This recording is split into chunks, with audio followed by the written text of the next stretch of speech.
आदरणीय माननीय मंत्री जी रामदास अठावले जी, मेरे साथीगण डाइस गौतम जी, आपके गोयल साहब एन डी राम जी एवं सभा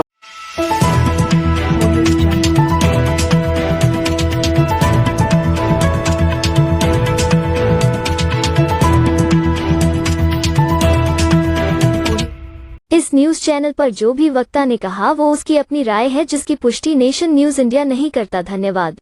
सभी सज्जनों एवं आज जब हम यहाँ पे इकट्ठे हुए हैं तो 132वीं जो जन्मदिन है माननीय बाबा साहब का, उसको सेलिब्रेट करने के लिए इकट्ठे हुए हैं। बाबा साहब जैसा बार बार ये कहा गया, किसी वर्ग के नहीं थे, वो देश के ऐसे लाइट थे जिन्होंने कि हम सब लोगों को कॉन्स्टिट्यूशन दिया, जिसको फॉलो करते हुए आज 75 साल हम उसको फॉलो करते हैं। देश में जब हम फर्क देखते हैं कि एक वर्ग, एक देश को अगर हम उठा के देखें और अपने आसपास के देशों में देखें कि क्या हो रहा है, तो फर्क एक ही नजर आता है। Rule of law and constitution की जो उनका सोच था, उसने इस देश को बांधा और जिसकी वजह से ये देश प्रगति किया। दूसरा जो उनका विजन था, महिलाओं का सशक्तिकरण। कोई भी समाज तब तक आगे नहीं बढ़ सकता जब तक 50% जो हमारे देश के लोग हैं उनकी भागीदारी नहीं। और तीसरा, कोई भी वर्ग अगर पीछे रह जाएगा शिक्षा होने में, शिक्षित होने में या किसी ग्रोथ के पार्ट में न होने में, तो निश्चित रूप से वो समाज कभी भी विकसित नहीं हो सकता। ये सोच आज के 75 साल पहले या 100 साल पहले बहुत मुश्किल हुआ करती थी। वो सोच रखना 100 साल पहले ये विजनरी का ही काम हो सकता है। वो डॉक्टर साहब भीमराव बाबा साहब थे, उनके पास विजन था, उनके पास दूर देखने की शक्ति थी। उन्होंने देश को कैसे बांधा जाए, उसको प्रगति पर कैसे ले जाया जाए, और वो प्रगति इंक्लूसिव होनी चाहिए। इसका मतलब कि देश का हर व्यक्ति, हर वर्ग और जेंडर एक साथ प्रगति कर सके। मेरा हमेशा यह मानना है कि अगर समाज में जो व्यक्ति पीछे की तरफ है, अगर उसको आगे आना है तो केवल एक और एक ही रास्ता है, वो है शिक्षा। केवल इकोनॉमिक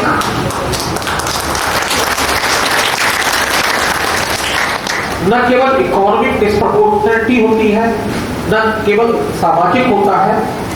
जब हम देखें तो अगर आप रूरल एरिया से आते हैं और अर्बन एरिया से आते हैं तो वहां भी जो सुविधाएं हैं, शिक्षा की जो अपेक्षाएं हैं और जो हम लोगों के पास फैसिलिटी होती है अर्बन एरिया में, वो रूरल एरिया में नहीं होती।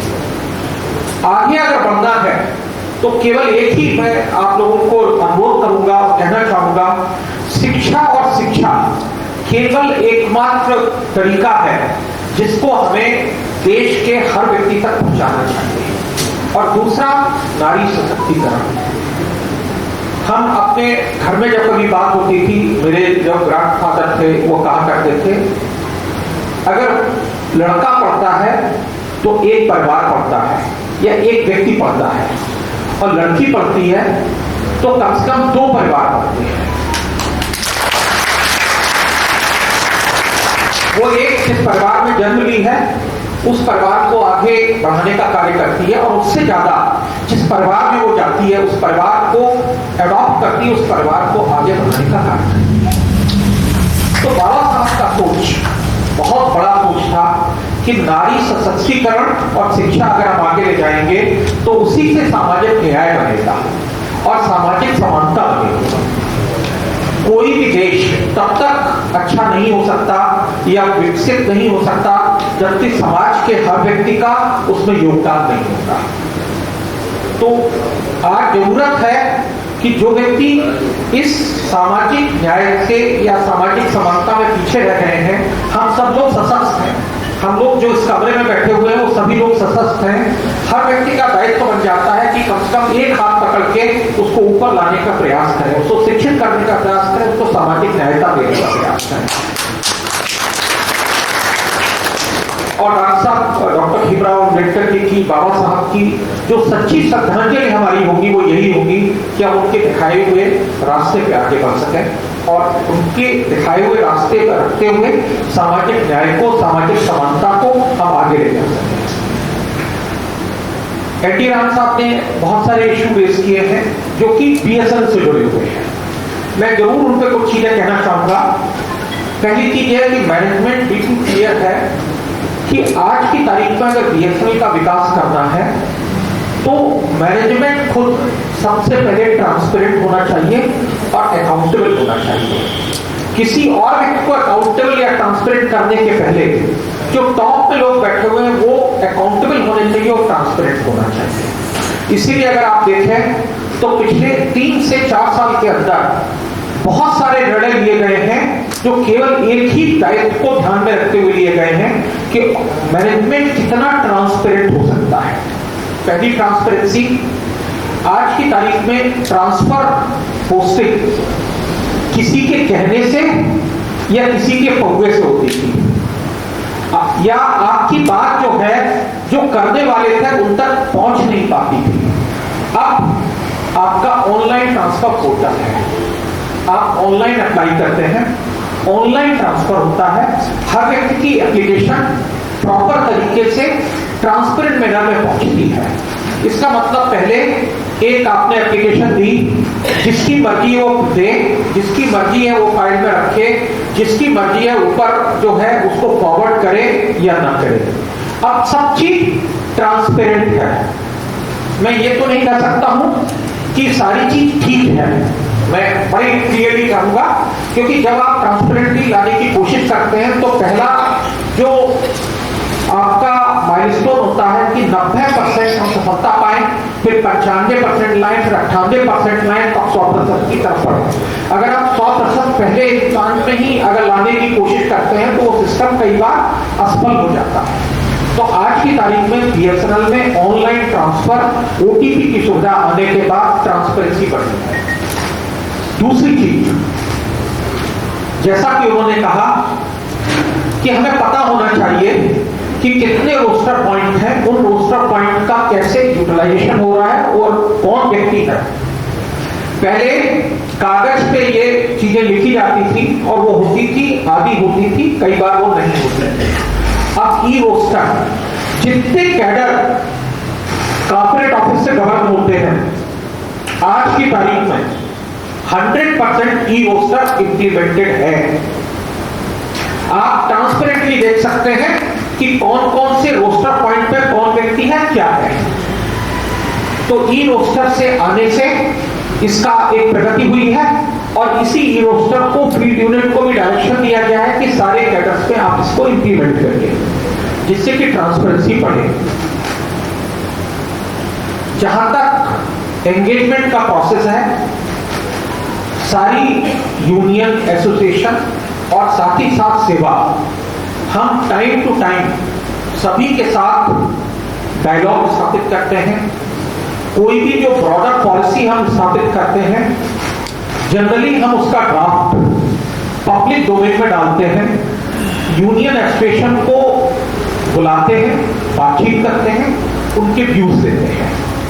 ये एक स्टैब्लिश प्रिंसिपल है जो पिछले 3 साल से मैं कह सकता हूं कि हर बड़ी पॉलिसी में हमने फॉलो किया है, जिसमें कि ट्रांसपेरेंसी भी रहे और आपके व्यूज भी रहे। अब होता क्या है कि आपके अगर 100 सुझाव हैं, हो सकता है हमने 80 माने हो, 85 माने हो और 10, 15, 20% हो सकता है कि हमने उनको ना माना, क्योंकि एम्प्लॉई और मैनेजमेंट कई बार दोनों के जो इंटरेस्ट हैं वो बहुत सारे इश्यूज तक कन्वर्ज नहीं होते, क्योंकि आपका अपना एक व्यक्तिगत सोच हो सकता है, हमारा एक सोच ऑर्गेनाइजेशन के लॉन्ग टर्म के विजन के साथ हो सकता है।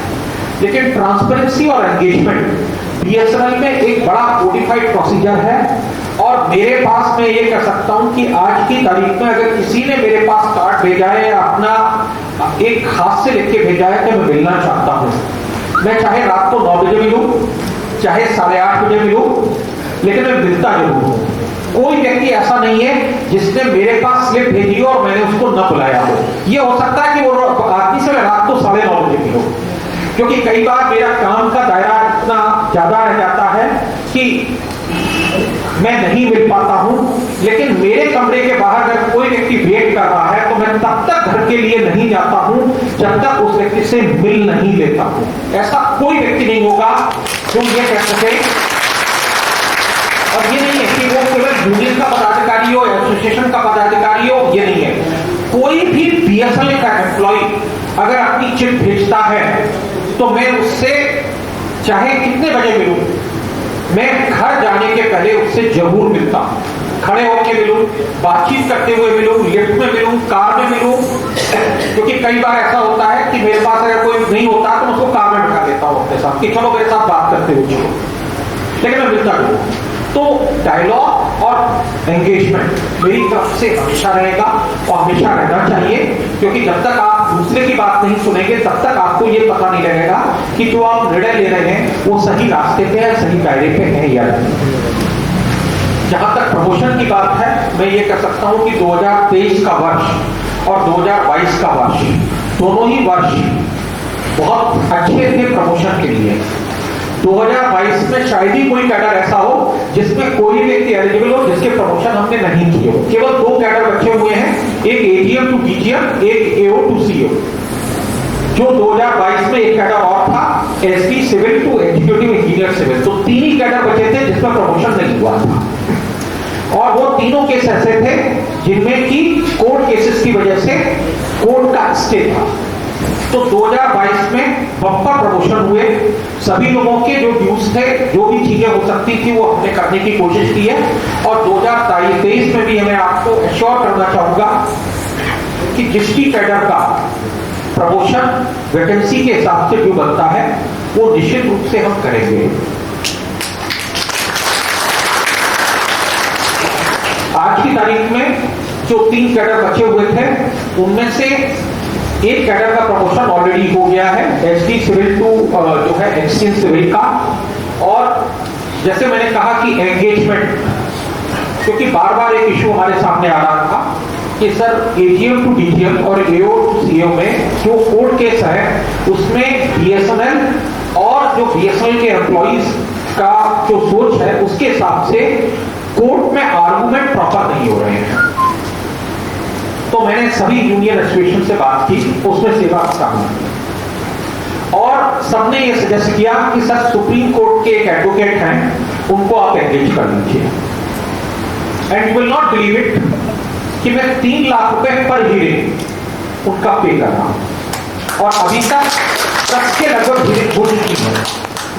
तो मैनेजमेंट बिल्कुल क्लियर है, पैसा एक अलग दायरा है, चाहे वो 10 लाख रुपए खर्च हो रहे हैं या 20 लाख खर्च हो रहे हैं या 30 लाख खर्च कर रहे हैं, हो रहे हैं, ये इंपॉर्टेंट नहीं है।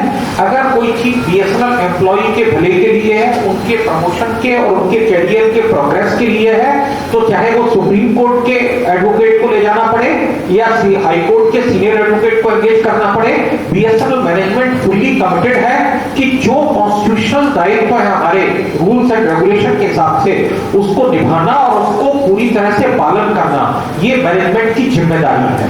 और हम इन चीजों के लिए पूरी तरह से कमिटेड। आज की तारीख में पहली बार अगर आप देखेंगे तो हमने डीओपीटी से एंगेजमेंट किया, और डीओपीटी से एंगेजमेंट करने के बाद जब सुप्रीम कोर्ट का जजमेंट आया उसके इंटरप्रिटेशन को लेके 2 या 3 बार हमने डीओपीटी से एंगेजमेंट किया, और जो डीओपीएनटी ने हमें सलाह दी वो सलाह मानते हुए हमने ऑन मेरिट के कॉन्सेप्ट को लगाते हुए प्रमोशन को इम्प्लीमेंट किया। जबकि बीएसएनएल के अंदर अधिकारी वर्ग में भी और जो हमारे डिफरेंट वर्ग के लोग थे उनका इंटरप्रिटेशन अलग अलग था, लेकिन मैनेजमेंट ने बिल्कुल बोल्डली इस चीज को फॉलो किया कि जो कॉन्स्टिट्यूशनल राइट्स किसी भी ग्रुप को मिले हुए हैं उसको इंप्लीमेंट करना मैनेजमेंट का कोई डिस्कशन नहीं है, वो उसका दायित्व है। और उस दायित्व को फॉलो करना हमारी जिम्मेदारी है। एक जो इशू जो मैंने अभी तक टच नहीं किया है वो MSSR के इंप्लीमेंटेशन की बात है। देखिए, अगर BSNL को आप देखें 2019 का BSNL और 2023 का BSNL, 2019 में आप के सामने केवल एक ही स्थिति थी, क्या मेरी तनख्वाह मिलेगी?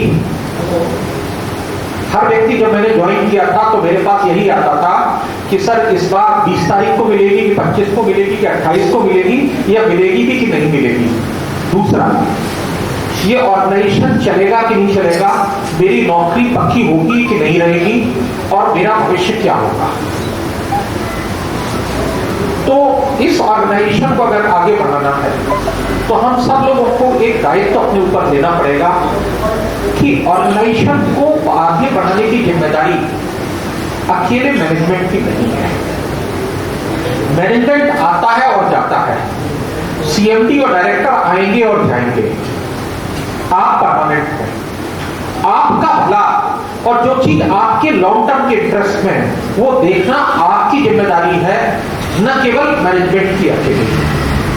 मैनेजमेंट जो आज की तारीख में कार्य करने की कोशिश कर रहा है वो केवल एक ही चीज है कि BSNL सुदृढ़ बने, और अगर इसको सुदृढ़ बनाना है तो हम सब लोगों को ये चीज ध्यान रखनी पड़ेगी कि मेरिट को किसी तरह से हम सिस्टम में लेके आए, और मेरिट को जब इंप्लीमेंट कर रहे हैं तो हम साथ ही साथ जो सामाजिक समानता की बात है उसको भी ध्यान में रखें। इसीलिए सारे रिजर्वेशन के रूल्स को प्रॉपरली फॉलो किया जा रहा है, और साथ ही साथ जब इन चीजों पे विचार हो रहा था, इवन पिछली बार जब बोर्ड में निर्णय हुआ रहा था कि होना चाहिए, तो उस वक्त भी ये ध्यान रखा गया था कि हमारे जो लोग हैं वो क्वालिफाई सभी वर्ग के लोग कर सके। आज अगर आप देखेंगे पिछले 10 दिन पहले मैनेजमेंट ट्रेनिंग का रिजल्ट क्लियर हुआ है, और बड़ी बात की बात है कि जनरल कैंडिडेट में भी एक large chunk of people are from SC and ST communities. बहुत बड़ा नंबर है। तो ये बड़ा क्लियरली डिमॉन्स्ट्रेट करता है, और मैनेजमेंट इसलिए कमिटेड है। जब मैं पिछले हफ्ते इस चीज पर विचार कर रहा था तो मैंने इस चीज के लिए आगे इस चीज को देखा कि भाई मेरे अपने जो लोग हैं, चाहे वो SC कम्युनिटी से हो, चाहे ST कम्युनिटी से हैं, चाहे OBC कम्युनिटीज हो या PWD कम्युनिटी से हैं, उनको मैं कैसे सशक्त करूं, उनको कैसे अच्छी से अच्छी फैसिलिटी दे सकूं जिससे कि वो अच्छी जो है वो ट्रेनिंग ले सके, अच्छी जो है वो अपॉर्चुनिटी मिले उनको किसी भी कॉम्पिटिटिव एग्जामिनेशन में पास होने की और अपने आप को सशक्त करने की।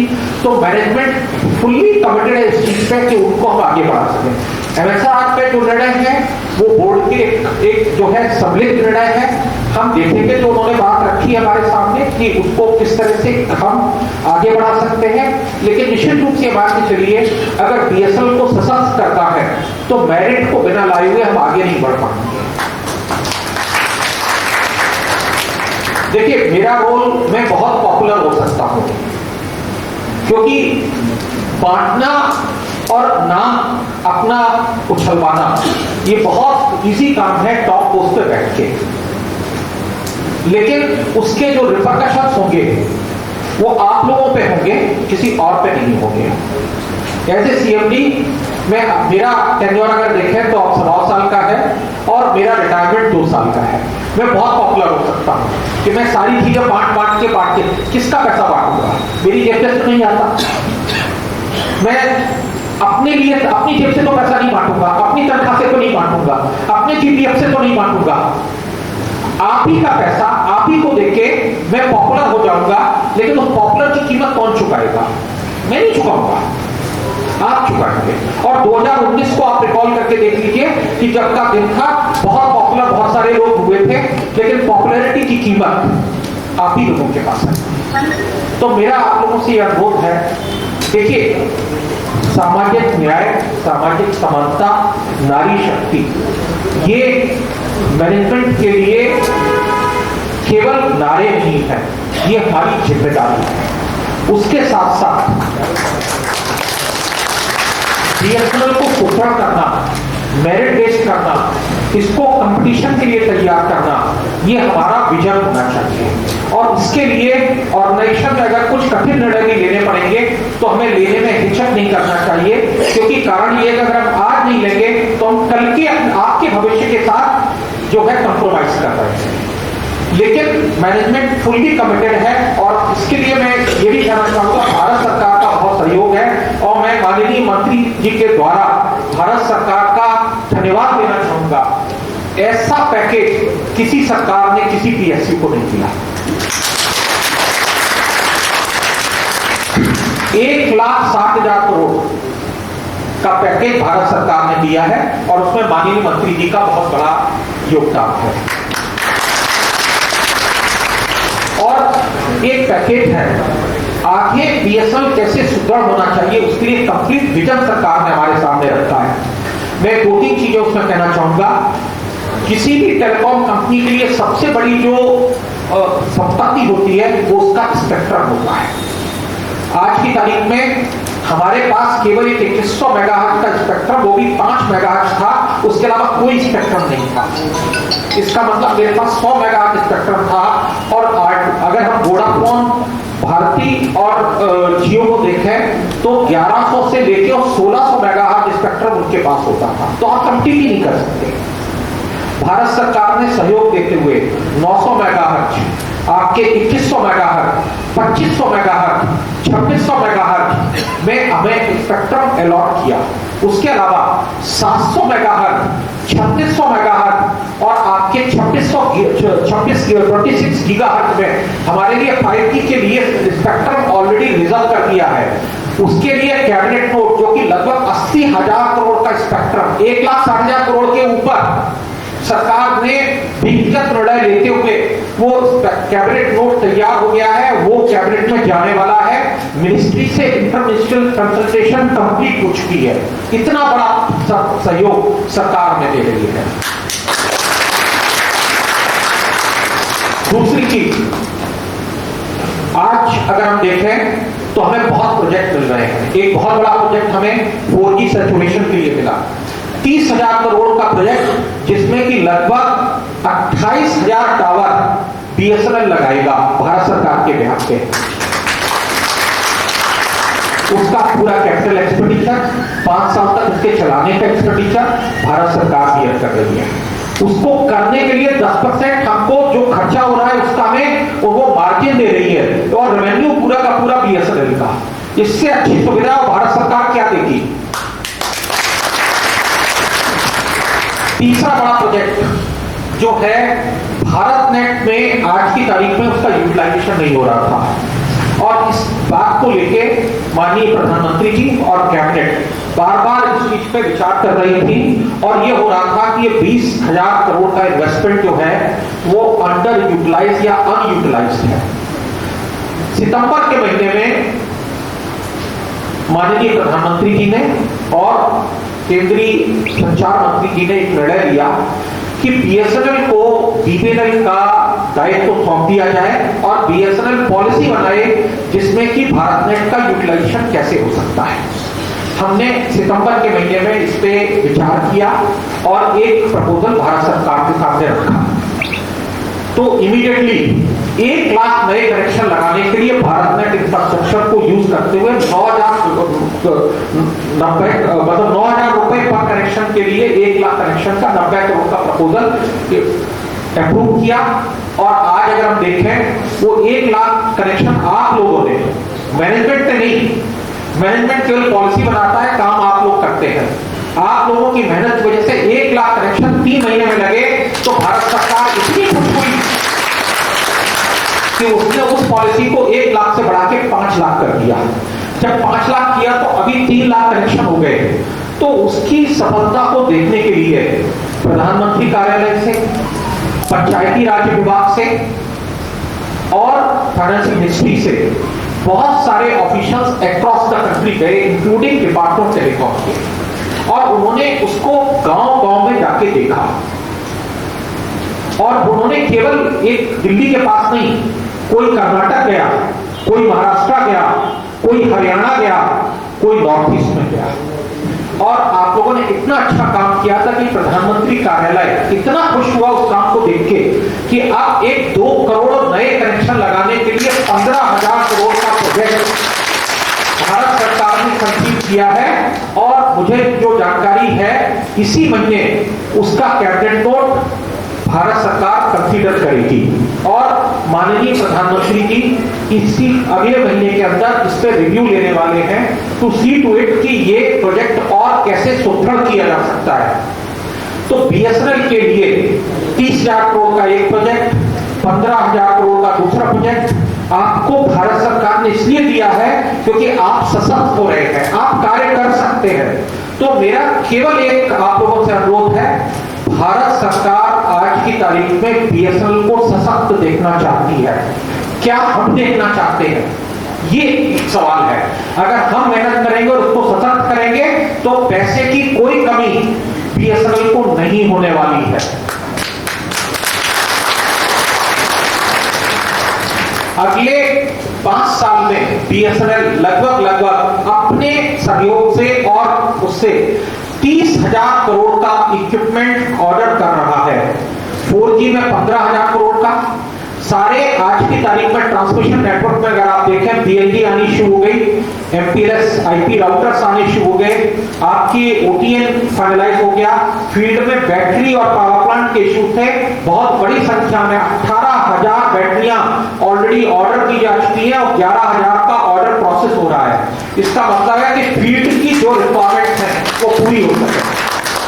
क्योंकि मेरे पास एक मंच है, उस मंच का मैं उपयोग जरूर करूंगा कहने में नेटवर्क लगाना और इन्वेस्टमेंट करना एक पार्ट है, लेकिन कस्टमर को सर्विस देना दूसरा पार्ट है।